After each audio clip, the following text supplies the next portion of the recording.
The peaceful dawn was dying, and Captain Vesheim knew it. The massive Zalani colony ship drifted helplessly through the cold darkness of space. Its once beautiful crystalline hull now cracked and broken like an expensive vase dropped on stone. Through the spider web of fractures, precious atmosphere leaked out in ghostly streams that sparkled for a moment before vanishing into the void. Just 3 hours ago, everything had been perfect. The Zalani colonists were sleeping peacefully in their pods, dreaming of a new world they would call home. Children played in the recreation areas while their parents tended to the ship's living gardens. The peaceful dawn had been humanity's gift of beauty in space, a vessel that looked more like a work of art than a starship, with flowing curves and surfaces that caught starlight like a prism. Then the Krogar came. The raiders had appeared without warning, dropping out of hyperspace like wolves surrounding a flock of sheep. Their ships were ugly things, all sharp edges and weapon ports, built for one purpose only. The Zalani had tried to negotiate, as they always did. Captain Vesheim had opened communications channels, offering trade goods, knowledge, even passage to their destination. The Krogar response had been simple: surrender everything or die, now. As Vesheim walked through the damaged corridors of his ship, he stepped carefully around his injured people. The Zalani were not built for violence. They had evolved on a world with low gravity and perfect weather, where the biggest danger might be a strong breeze. Their bones were hollow like birds, their skin translucent and delicate. What would be a minor bruise to most species could be fatal to them. His chief medical officer, Dr. Kessera, looked up from where she knelt beside a wounded colonist. Her usually bright blue skin had turned pale with exhaustion. "Captain, we've lost 43 people already. The shock from the weapon's fire. Our hearts can't handle the stress." Her voice was barely a whisper. "And we have over 300 more who won't survive another attack." Vesheim closed his eyes for a moment, feeling the weight of command crushing down on him. He had been chosen to lead this mission because of his wisdom and patience, not because he was a warrior. The Zalani didn't have warriors. They had teachers, artists, philosophers, and scientists. They solved problems with words and ideas, not weapons and violence. The ship shuddered around them as another support system failed. The lights flickered, and he could hear the life support system struggling to keep working. His engineering team was doing their best, but they were scholars and technicians, not miracle workers. The peaceful dawn had been built for peaceful exploration, not combat. Its defenses were minimal, designed mainly to protect against space debris and cosmic radiation. Through the observation windows, he could see the Krogar ships in the distance. They were regrouping, taking their time now that they knew the Zalani couldn't fight back. The raiders were probably deciding whether to take prisoners for the slave markets or just strip the ship of anything valuable and leave the colonists to die in space. Vesheim made his way to the bridge, where his communication officer was frantically trying to repair the damaged systems. "Status report," he said, though he dreaded the answer. "Long-range communications are partially restored, Captain, but our defensive shields are completely gone and weapons." She paused, looking embarrassed. "Sir, our weapons were never designed for ship-to-ship combat. They're mining tools and asteroid deflectors." The captain nodded grimly. He had known this moment would come eventually. The Zalani had been warned by other species that space was dangerous, that peaceful intentions weren't enough to guarantee safe passage. But they had hoped, believed, that their advanced technology and willingness to share knowledge would protect them. With shaking hands, he activated the emergency distress beacon. This was the hardest thing he'd ever done, admitting that his people were helpless, that all their wisdom and culture might die here in the empty darkness between stars. The transmission array crackled to life, sending their desperate message across every frequency they could reach. His voice broke as he spoke into the microphone, knowing this might be the last words his people would ever send to the galaxy. "This is the Zalani vessel Peaceful Dawn. We are a colony ship carrying 8,000 souls to a new home. We are under attack by raiders and our defenses have failed. Our people are dying and we cannot fight back. Please, anyone who can hear this message, we need help. We don't ask for much, just a chance for our children to see tomorrow. These are our coordinates." As the message repeated automatically, Captain Vesheim slumped to his command chair and waited, hoping against hope that someone, somewhere, would answer their call before it was too late. The first response came within 20 minutes, and Captain Veshai's heart sank as he read it. The Thrak Empire's message was brutally efficient. Just a few lines of text that might as well have been a death sentence. Zalani vessel, your request has been reviewed. Distance, 47 parsecs. Resources required, 3 battle cruisers, 15,000 personnel. Strategic value, 0. Economic benefit, negative. Request denied. No sympathy, no regret, just cold mathematics. To the Thrak Empire, the peaceful dawn was nothing more than numbers on a screen, and the numbers didn't add up to profit. His communications officer, Yasana, tried to maintain her composure as more messages trickled in. Captain, we're receiving a transmission from the Confederation of United Worlds. For a moment, hope flickered in Veshai's chest. The Confederation was known for their principles, their belief in helping smaller civilizations. Surely they would. We deeply regret to inform you that all Confederation fleets are currently engaged in the Outer Rim conflicts. While we sympathize with your situation, our nearest available ships are 6 days away. We will file an official protest with the Krogar homeworld regarding this unprovoked attack. 6 days. They will be dead in 6 hours. The bridge fell silent, except for the steady beeping of warning alarms. Veshai stared at the message, reading it over and over as if the words might somehow change. A protest. They were going to file a protest while 8,000 Zalani died in space. More responses came as the hours passed, each one another nail in their coffin. The Aquarian Republic was dealing with their own pirate problems. The Stellar Commonwealth expressed their sincere condolences, but explained their non-interference policies. The Merchant Guild offered to buy any surviving cargo at fair market prices. Even the Benevolent Alliance, the organization that had built hospitals on a dozen worlds and sent food to starving colonies, could only offer words. Their message was longer, filled with genuine sadness and detailed explanations about response times and fleet positions. But the result was the same. They couldn't help. We are deeply moved by your plight, the Alliance commander had said. Our hearts go out to your people in this dark hour. Please know that you will be remembered as heroes who tried to build a better tomorrow among the stars. Remembered, as if they were already dead. The peaceful dawn shuddered again as another system failed.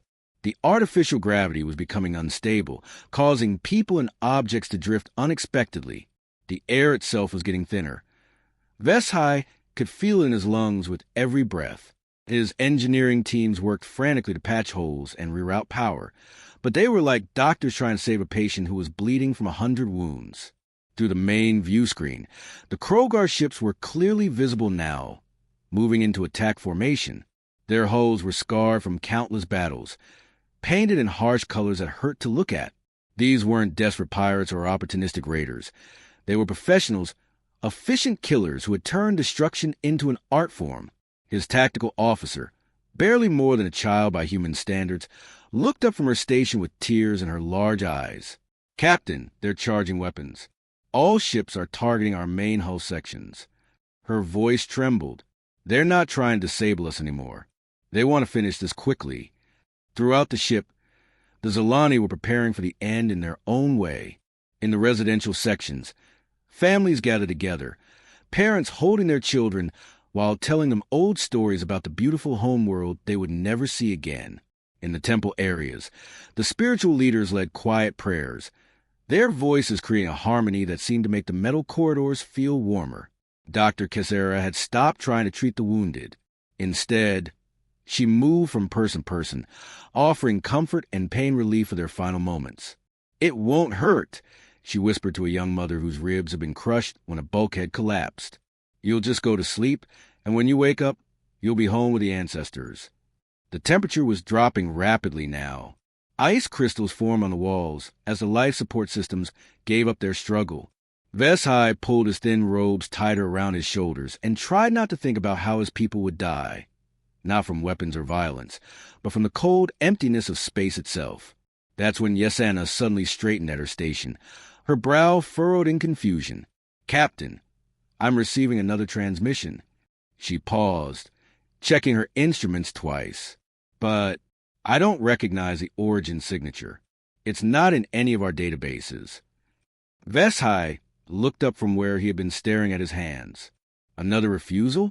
No, sir, she said slowly, her luminous eyes wide with bewilderment. They're not refusing. But I've never seen anything like this signal before. The transmission method is completely unknown to me.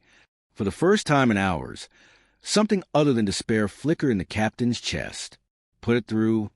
The voice that crackled through their communication system was unlike anything Captain Veshai had ever heard before. It was rough and deep, like rocks grinding together, but there was something strangely comforting about it, too.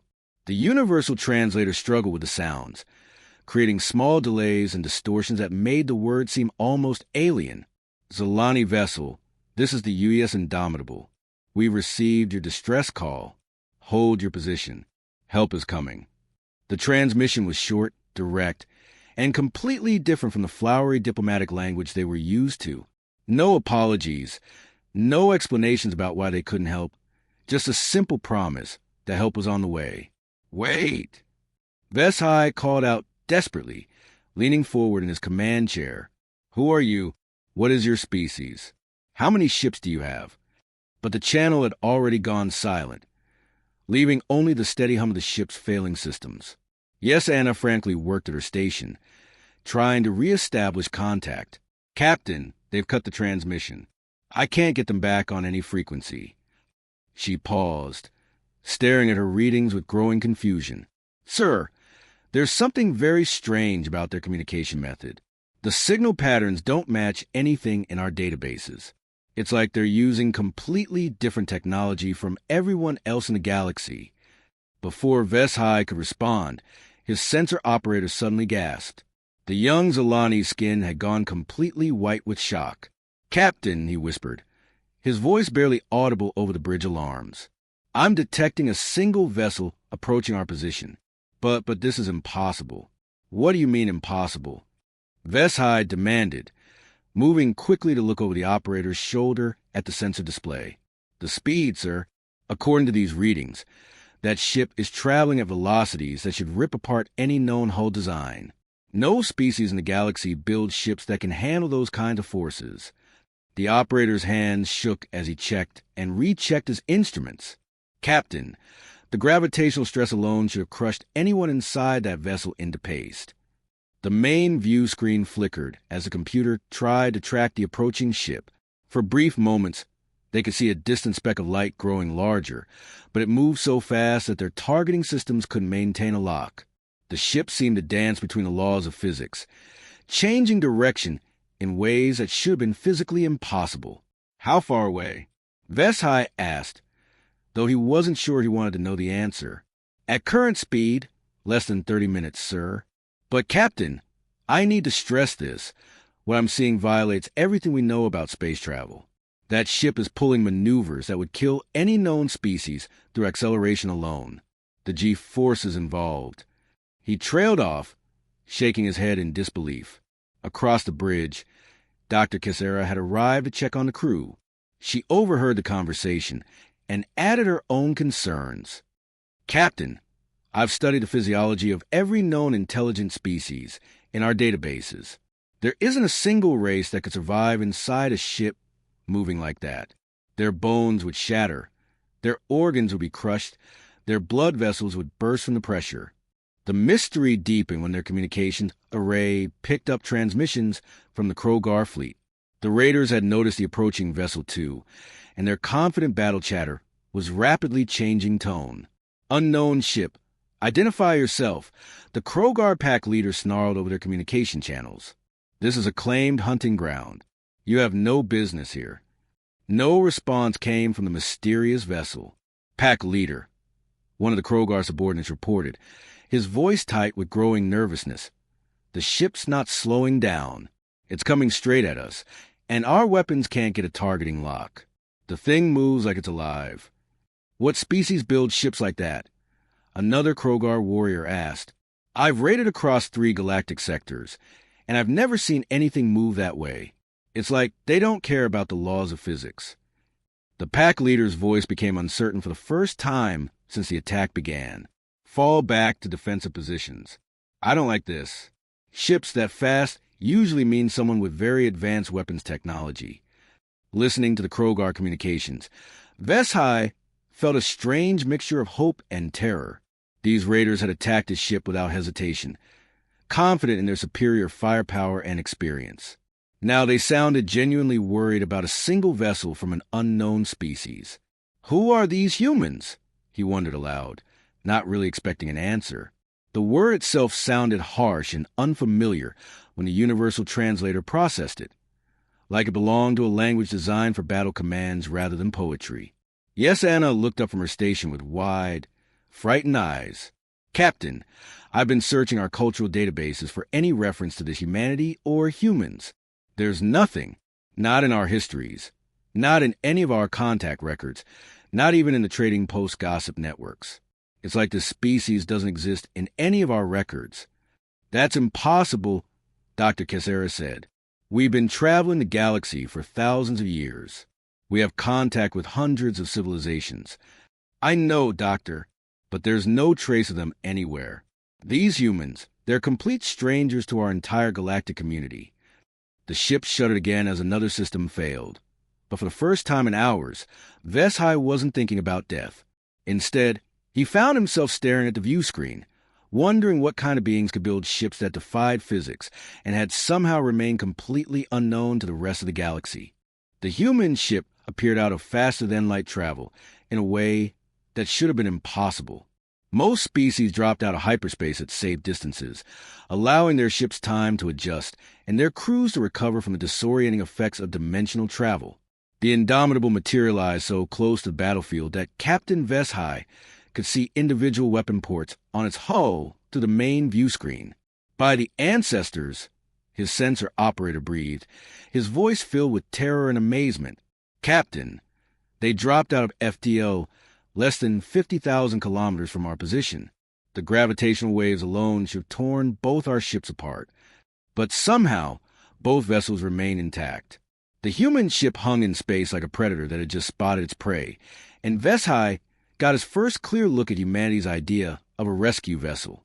The Indomitable was nothing like the elegant curves and artistic designs favored by most galactic civilizations. It was a brutal, functional thing that looked like it had been built in a weapons factory rather than a shipyard. Every surface seemed to be covered with guns, missile pods, and devices that Veshai couldn't identify, but which radiated menace. The hull was scarred and pitted from countless battles, painted in dark colors that seemed to absorb light rather than reflect it. "It looks like a weapon that someone attached engines to," Dr. Kessera whispered, having joined them on the bridge to witness whatever was about to happen. The Krogar fleet had been caught completely off guard. Their confident formation scattered as the pack leaders tried to figure out what they were dealing with. The raiders prided themselves on being the apex predators of space, but this newcomer made their heavily armed cruisers look like children's toys. "Unknown vessel." The Krogar pack leader's voice crackled over the communications channels, no longer sounding quite as confident as before. "You are interfering with a legitimate salvage operation. Withdraw immediately or face the consequences." The human response was immediate and terrifying in its simplicity. Without warning, without negotiation, without even acknowledging the Krogar's transmission, the Indomitable opened fire. What happened next shattered everything Veshai thought he knew about space combat. He had seen battles before, brief, careful exchanges between civilized fleets, where commanders try to minimize casualties while achieving their objectives. This was something else entirely. The human ship moved like a living creature, rolling and diving through space in patterns that defied every principle of physics he had ever learned. The acceleration forces involved should have turned the crew into liquid, but the Indomitable performed maneuvers that would have been impossible for any known species to survive. Weapons fire erupted from every surface of the human vessel. Not the precise, targeted shots favored by most militaries, but an overwhelming barrage that lit up space like a deadly fireworks display. The energy beams that lanced out from the Indomitable didn't just penetrate the Krogar shields. They tore through them like they were made of paper. The first Krogar cruiser exploded in a brilliant flash of light that forced the view screen to automatically dim. The second followed moments later, its hull splitting open like overripe fruit. The third tried to flee, spinning around to present its heavily armored rear to the human ship, but the Indomitable simply adjusted its angle and continued firing. "This is impossible," Yes Anna gasped, her hands frozen over her control panel as she watched the destruction unfold. No ship moves like that. No crew could survive those acceleration patterns. It's like they don't feel gravity the same way we do. The Krogar were now broadcasting on all frequencies, their earlier arrogance replaced by genuine panic. "Fall back! Fall back! This is not a normal species. Their ship defies physics." But falling back was easier said than done. The human vessel seemed to anticipate every move the raiders made, positioning itself to cut off escape routes before the Krogar even realized they were trapped. It was like watching a master hunter at work, someone who understood prey behavior so perfectly that the outcome was never in doubt. One by one, the Krogar ships were systematically destroyed or disabled. The humans showed no mercy, but they also showed no unnecessary cruelty. Each shot was precisely aimed to eliminate the threat as quickly as possible. There was something almost professional about the way they worked, like this was just another day at the office. Within 10 minutes, half the raider fleet was nothing more than glowing debris scattered across space.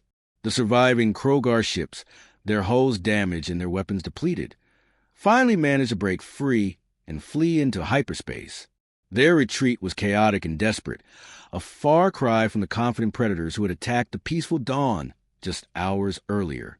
The Indomitable hung motionless in space, its hull barely showing any damage despite the intense battle it had just fought. Smoke and sparks drifted from a few minor impacts, but the ship looked like it could take on another dozen Krogar fleets without breaking a sweat. Status report. Vesai finally managed to say, his voice barely above a whisper. "All Krogar vessels have fled the area," his tactical officer reported, still staring at his instruments in disbelief. "The humans—" "Captain, I don't understand how they did that. The maneuvers, the weapons, the way they fought. It's like they come from a completely different universe with different rules." As they watched, the human ship slowly turned toward the peaceful Dawn, its weapon system still glowing with residual heat from the battle. For a moment, Vesai wondered if they had simply traded one predator for another. The docking clamps engaged with a heavy metallic thud that echoed through the peaceful Dawn's damaged corridors. Captain Vesai stood near the main airlock, surrounded by what remained of his senior crew, trying to prepare himself to meet the beings who had just saved their lives. His hand shook slightly as he smoothed down his ceremonial robes, the ones he hoped to wear when greeting the leaders of their new colony world. "Captain," Dr. Cadero whispered beside him, her voice tight with nervousness, "our medical scanners are detecting some very unusual readings from the boarding pod. The life forms inside, they're incredibly dense. Their bone structure appears to be at least 3 times thicker than ours, and their muscle mass." She trailed off, staring at her readings in disbelief. The airlock cycled through its opening sequence with a hiss of equalizing pressure. As the heavy doors slid apart, Vesai got his first look at humanity, and his knees nearly buckled. The creature that stepped through the doorway was like something from a nightmare. It stood nearly twice as tall as any Zolani, with a frame so broad and muscular that it had to turn sideways to fit through their airlock. Its skin was thick and scarred, covering bones so dense they were visible through the medical scanners. When it moved, every step sent vibrations through the deck, plating that the Zolani could feel in their delicate bones. But it was the eyes that truly frightened him.